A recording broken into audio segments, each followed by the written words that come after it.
आज मस्त अशी तव्यातली काजू करंदी करूयात। त्यासाठी छान ताजी ओली करंदी स्वच्छ करून एक 2 ते 3 पाण्याने धुवून घेतली। तव्यामध्ये 2 पळी तेल गरम करून घेतले।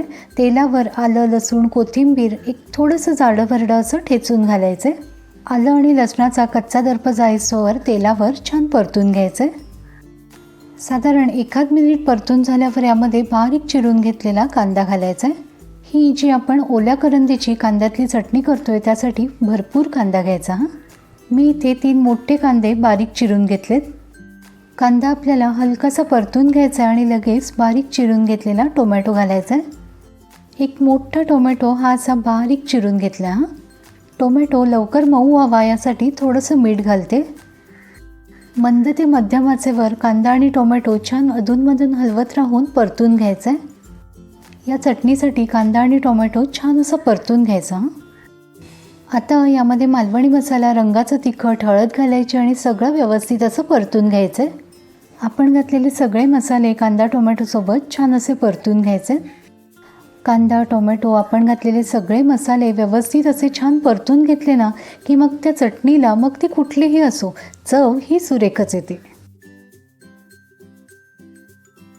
आता आज मी यामध्ये ओले काजूगर घालणार आहे। हे फ्रीजरमध्ये ठेवलेले काजूगर आहेत। स्वच्छ धुवून वेळून घेतलेली करंदी घालायची।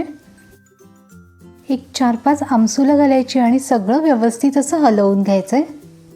आपण घातलेले काजू, ओली करंदी कांदा टोमॅटोच्या मसाल्यासोबत छान अशी परतून घ्यायची।